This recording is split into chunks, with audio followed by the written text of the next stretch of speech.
السلام علیکم دوستوں سعودی شاہی خاندان کے شاہانہ طرز زندگی اور ان کی عیاشیوں کی داستان گاہے بگاہے منظر عام پر آتی رہتی ہے۔ کبھی کوئی بادشاہ اپنے اہل خانہ اور دوستوں کے ساتھ چھٹیاں منانے پیرس پہنچتا ہے تو وہاں پر ایک پرائیویٹ آئی لینڈ اور ساحل بک کر لیتا ہے۔ کسی کے دل کو کوئی پینٹنگ بھاتی ہے تو وہ 50 کروڑ ڈالرز میں وہ پینٹنگ خرید لیتا ہے، تو کہیں کوئی کھڑے کھڑے ہی پورا ہوٹل اپنی مالکیت میں لے لیتا ہے۔ کسی کے من کو کوئی پرانا محل لبھاتا ہے تو وہ وہیں کھڑے کھڑے کروڑوں ڈالر اس کی بولی لگا دیتا ہے۔ لیکن عیاشی کی ان تمام داستانوں کے مرکزی کردار ہمیشہ سعودی بادشاہ یا شہزادے ہی رہے ہیں۔ لیکن آج کی ویڈیو میں ہم ذکر کرنے جا رہے ہیں عرب دنیا کا سب سے بڑا اور شرمناک جنسی سکینڈل منظر عام پر آ گیا، جس میں قطر کی شہزادی قطری حکمران کی سوتیلی بہن کو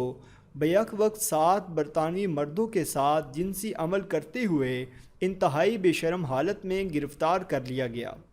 لندن میں قطری ایمبیسی نے سکینڈل چھپانے کے لیے میڈیا کو 50 ملین ڈالر دینے کی پیشکش کی، مگر مشہور اخبار فائنینشل ٹائمز نے پیشکش قبول کرنے سے انکار کرتے ہوئے جنسی سکینڈل کی منفرد کہانی شائع کر دی۔ تفصیلات کے مطابق برطانیہ کی سیکیورٹی سروس MI6 کے افسران خفیہ اطلاع ملنے پر اسکاٹ لینڈ یارڈ کے ہمراہ برطانیہ کے انتہائی پرتعیش کمرے کا دروازہ توڑ کر اندر داخل ہوئے تو حیرت زدہ رہ گئے کہ شہزادی شیخہ بے شرمی اور بے حیائی کی تمام حدیں پھلانگ کر عریاں حالت میں کسرتی جسم کے مالک 7 برطانوی مردوں کے ساتھ جنسی فعل میں مبتلا تھیں۔ برطانوی افسران بھی یہ منظر دیکھ کر حیران رہ گئے کہ کسی مسلم ملک وہ بھی عرب دنیا کی شہزادی ایسی بیہودہ حالت میں شرمناک کھیل کھیل سکتی ہے۔ تفتیش کے دوران شہزادی نے برملا اعتراف کیا کہ اس کا تعلق قطر کے شاہی گھرانے سے ہے اور وہ قطر کے فرمانروا شاہ تمیم بن حماد کی سوتیلی بہن ہے۔ شہزادی نے بتایا کہ ایک سعودی دلال کے ذریعے اس نے اپنی بے لگام جنسی خواہشات کی تکمیل کے لیے یورپین مردوں کی خدمات حاصل کی تھیں، جنہیں شہزادی کی جنسی پیاس بجھانے کے لیے بھاری بھرکم معاوضہ دیا گیا تھا۔ مذکورہ سعودی دلال پہلے بھی شہزادی شیخہ کے لیے یورپین مردوں کا انتظام کرتا رہا ہے۔ اس بار شہزادی نے 7 خوبصورت اور جسمانی طور پر صحت مند اور پرکشش مردوں کی فراہمی کا مطالبہ کیا تھا۔ شہزادی نے اپنی طرف سے منتخب دلال کو ہدایت کی تھی کہ وہ اس وقت تک ہوٹل کے ہال میں موجود رہے جب تک تمام مرد واپس نہ چلے جائیں، کہیں کوئی مرد تشدد پر نہ اتر آئے، کیونکہ ایسا سابقہ واقعات میں ہو چکا تھا۔ شہزادی نے تفتیش کاروں کو بتایا کہ وہ اپنے ملک کی ساکھ قطعاً بگاڑنا نہیں چاہتیں اور کہا کہ جہاں تک وہ سمجھتی ہیں ایسا کرنا برطانوی قوانین کی خلاف ورزی نہیں ہے۔ تاہم پولیس نے شہزادی کو باور کرایا کہ مجرمانہ ریکارڈ کے حامل مردوں کی جنسی عمل کے لیے خدمات حاصل کرنا غیر قانونی ہے۔ ذرائع نے فائنینشل ٹائمز کو بتایا کہ اس واقعے سے برطانیہ اور قطر کے سفارتی تعلقات متاثر نہیں ہوں گے، کیونکہ شہزادی شیخہ کو سفارتی استثناء حاصل ہے۔ برطانوی پولیس نے لندن میں قطری سفارت خانے کو جنسی سکینڈل سے باخبر کر دیا، مگر سفارت خانے نے کوئی پرواہ نہ کرنے کی بجائے معاملے کو دبانے کی کوشش کی۔ فائنینشل ٹائمز کے مطابق برطانوی میڈیا کو خبر چھپانے کے لیے 50 ملین ڈالرز کی پیشکش کی گئی، مگر فائنینشل ٹائمز نے پیشکش ٹھکرا کر واقعے کی مکمل کوریج کی۔ اس شرمناک واقعے نے مغرب جیسے آزاد خیال معاشرے کو بھی چونکا کر رکھ دیا ہے کہ اس قسم کی شرمناک حرکتیں مغرب اور یورپ میں بھی نہیں کی جاتیں۔ نمبر 2 پر بات کرتے ہیں حصہ بنت سلمان کی، جو کہ سعودی ولی عہد محمد بن سلمان کی نوجوان بہن ہیں، جنہوں نے دولت کے نشے میں ایک ایسا شرمناک کام کیا ہے جو کوئی مسلمان خاتون تو کیا کسی بھی مذہب و ملت سے تعلق رکھنے والی خاتون کو زیب نہیں دیتا۔ عموماً سعودی شاہی خاندان کی خواتین کے اسکینڈلز کو وہیں پر دبا دیا جاتا ہے، لیکن شہزادی حصہ بنت سلمان کی پیرس میں کی گئی اس حرکت کے ڈنکے پوری دنیا میں بج رہے ہیں۔ اس ویڈیو میں ہم تفصیلاً بتائیں گے کہ شہزادی حصہ بنت سلمان نے ایسی کون سی حرکت کی ہے کہ انہیں قید اور جرمانے کی سخت سزاؤں کا سامنا ہے۔ تفصیلات کے مطابق ایک فرانسیسی عدالت نے محمد بن سلمان کی نوجوان بہن حصہ بنت سلمان کے انٹرنیشنل وارنٹ گرفتاری جاری کر دیے ہیں، جس میں انہیں 10 ماہ کی قید اور $11,000 جرمانے کی سزا دی گئی ہے۔ سعودی شہزادی پر یہ کیس فرانس کے دارالحکومت پیرس میں 2016 سے چل رہا تھا، اگرچہ شہزادی اس کیس کے دوران پیرس سے فرار ہو چکی تھی، لیکن ولی عہد محمد بن سلمان کی بہن پر الزام تھا کہ 2016 میں پیرس کے وزٹ کے دوران اپنے ہوٹل کے کمرے میں ایک مزدور کو اپنے ایک گارڈ سے بدترین تشدد کا نشانہ بنوایا تھا۔ مزدور سعودی شہزادی کے کمرے کے غسل خانے کی مرمت کرنے کے سلسلے میں تصاویر لے رہا تھا جب حصہ بنت سلمان بھڑک اٹھیں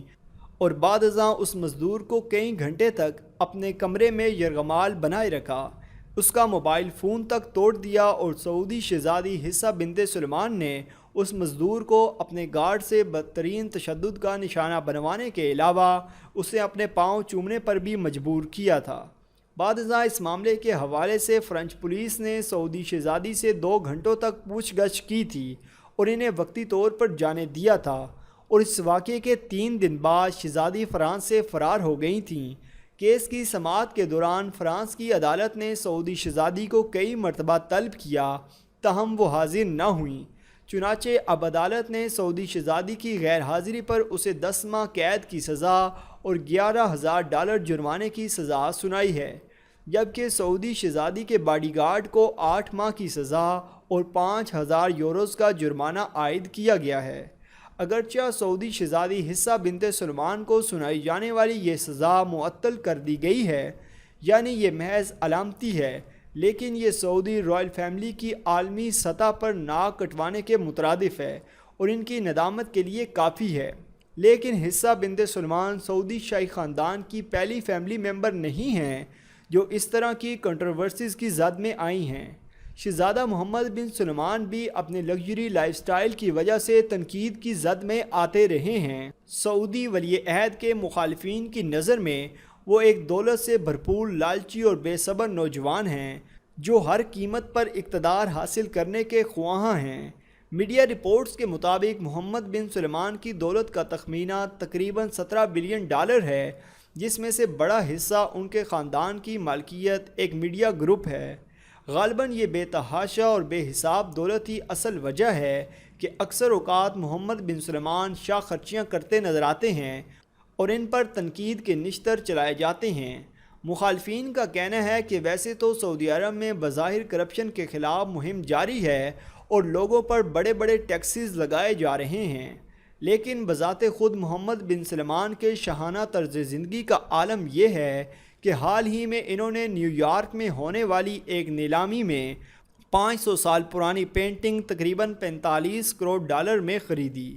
اس پینٹنگ کی خاص بات یہ تھی کہ اسے مشہور اٹالین پینٹر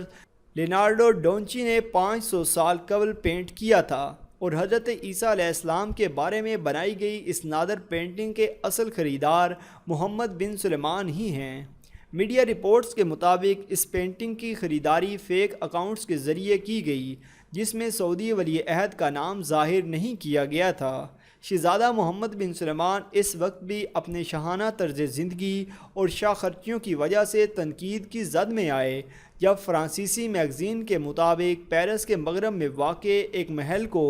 دنیا کا مہنگا ترین گھر بتاتے ہوئے یہ رپورٹ کیا گیا کہ اس کے اصل خریدار سعودی ولی عہد محمد بن سلمان ہی ہیں۔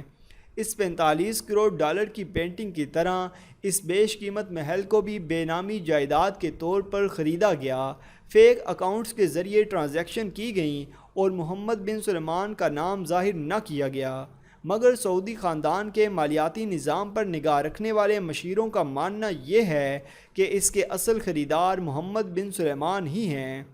ان رپورٹس پر بھروسہ کیا جائے تو سعودی ولی عہد کے اس بیش قیمت محل کے اندر جو 57 ایکڑ پر پھیلا ہوا ہے، ذاتی سینما گھر، سوئمنگ پول، فوارے، حفاظتی سرنگ اور زیر آب کمرہ بھی ہے، جس کے شیشے کی دیواروں سے پانی میں تیرتی ہوئی حیرت انگیز اور کلرفل مچھلیوں کا نظارہ کیا جا سکتا ہے۔ اس رپورٹ کے مطابق اس محل کو ایک انویسٹمنٹ کمپنی کے ذریعے خریدا گیا ہے اور یہ وہی کمپنی ہے جس کے ذریعے سعودی ولی عہد نے 2015 میں $50 ملین مالیت کی ایک لگژری کشتی بھی خریدی تھی۔ جب شہزادہ محمد بن سلمان سے ان کے اخراجات کے بارے میں سوال کیا جاتا ہے تو وہ جواب دیتے ہیں کہ یہ میری پرسنل لائف کا ذاتی معاملہ ہے، یہ سب کچھ میں افورڈ کر سکتا ہوں۔ میں گاندھی یا نیلسن منڈیلا نہیں ہوں جو سادہ زندگی بسر کرے، میرا تعلق حکمران خاندان سے ہے جو صدیوں سے امیر ہے۔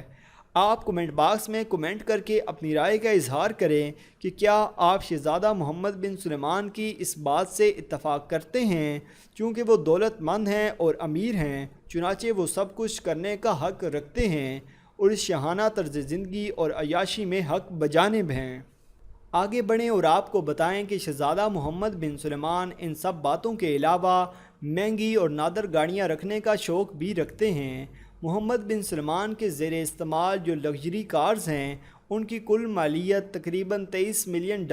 یا 3 ارب پاکستانی روپے سے بھی زیادہ بنتی ہے۔ سعودی ولی عہد کی پسندیدہ گاڑیوں میں فراری، انزو، بوگاٹی، مرسڈیز SLR، پورشے 959 اور جگوار 220 وغیرہ شامل ہیں۔ میڈیا میں ایک بار رپورٹ کیا گیا کہ اپنے فرانس کے دورے کے دوران شہزادہ محمد بن سلمان ساحل سمندر کی سیر کر رہے تھے، تب ان کی نظر سمندر میں کھڑی ایک 440 فٹ کی مہنگی یاٹ پر پڑی۔ یہ کشتی محمد بن سلمان کو بھا گئی اور انہوں نے سرکاری افسر کو اس یاٹ کی قیمت لگانے کے لیے روانہ کیا۔ اس یاٹ کا مالک یوری شیلفر نامی ایک رشین کھرب پتی تھا۔ اسے پہلے تو یوں اچانک سب کچھ مذاق لگا، مگر سعودی سرکاری افیسر نے محمد بن سلمان کے حکم کے مطابق اس یاٹ کو اسی وقت خالی کرنے پر $50 کروڑ یعنی 75 ارب روپے قیمت لگائی تو یوری شیلفر فوراً آمادہ ہو گیا اور یہ رقم اپنے اکاؤنٹ میں ٹرانسفر کروانے کے بعد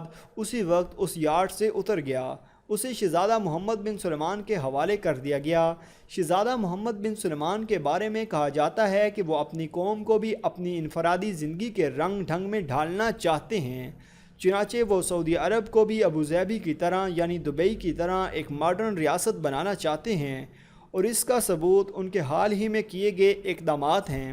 مثلاً عورتوں پر ڈرائیونگ کی لگائی گئی پابندی کو اٹھانا، سعودی عرب کی تاریخ میں پہلی بار میوزیکل کنسرٹس کا ہونا اور سعودی عرب میں سینما گھروں کا کھلنا، بلکہ اب تو سننے میں آ رہا ہے کہ مکہ اور مدینہ کو ایک کیش سٹی ڈکلیئر کر کے یعنی ان کے گرد ایک حصار قائم کر کے شریعت کے قوانین صرف ان 2 شہروں تک محدود کر دیے جائیں گے اور باقی پوری مملکت میں کھلی آزادی ہوگی۔ ابھی چند دن قبل سعودی مالز میں سعودی خواتین بغیر عبایا کے ماڈرن لباس میں چلتی پھرتی نظر آئیں اور حسب روایت سعودی پولیس نے ان پر کوئی ایکشن نہ لیا تو یہ اس بات کی غمازی تھی کہ انہیں حکومت کی طرف سے احکامات دیے گئے ہیں اور آہستہ آہستہ سعودی حکومت پالیسیاں تبدیل کر رہی ہے اور ان کے پیچھے ایک ہی نام لیا جاتا ہے اور وہ محمد بن سلمان کا ہے، جو اپنی قوم کو ماڈرنزم کی طرف لانا چاہتے ہیں۔ سعودی ولی عہد نے کہا کہ سعودی عرب کی موجودہ تصویر اس کی حقیقی تصویر نہیں ہے۔ سعودی عرب کو بھی باقی دنیا کی طرح لبرل ہونا پڑے گا، لیکن محمد بن سلمان کے یہ خیالات ان کی ذاتی زندگی سے ہی آتے ہیں۔ جس طرح وہ اپنی پرسنل لائف میں عیش و عشرت کے قائل ہیں، جس طرح شاہانہ اخراجات کرتے ہیں اور لبرلزم کی طرف مائل نظر آتے ہیں، تو وہ اپنی قوم سے بھی یہی چاہتے ہیں کہ وہ انہی کے راستے پر چلے۔ لیکن جب ان سے یہ سوال کیا جاتا ہے کہ عین اس وقت جب سعودی عرب میں کرپشن اور شاخرچیوں کے خلاف مہم چلا رکھی ہے اور شہزادوں کو گرفتار کیا جا رہا تھا، تو اسی وقت انہوں نے $45 کروڑ کی پینٹنگ خریدی اور $50 کروڑ کی فرانس میں ایک کشتی خرید لی، تو سعودی ولی عہد کا جواب تھا کہ میری ذاتی زندگی جیسے پہلے تھی ویسے ہی رہے گی، میں اپنی آمدنی کا 51% حصہ خیرات کرتا ہوں اور صرف 49% اپنی ذات پر لگاتا ہوں، میں یہ سب کچھ افورڈ کر سکتا ہوں تو کسی کو اس پر اعتراض نہیں ہونا چاہیے۔ واقعی کسی کو کسی کی ذاتی زندگی پر تو اعتراض نہیں ہونا چاہیے، مگر کسی بھی قوم کے لیڈر کو اپنی زندگی گزارتے وقت ان حدود کا خیال رکھنا چاہیے کہ جو اللہ تعالیٰ نے انسانوں پر نافذ کی ہیں۔ تو دوستوں یہ تھی ہماری آج کی ویڈیو. اگر آپ کو ہماری آج کی یہ ویڈیو پسند آئی ہو تو اس کو لائک کریں. اس کے متعلق کوئی بھی سوال ہو تو کمنٹ باکس میں اپنی رائے کا اظہار ضرور کریں اور ہمارا چینل سبسکرائب کرتے ہوئے ساتھ موجود گھنٹی کا بٹن بھی دبا دیں. شکریہ.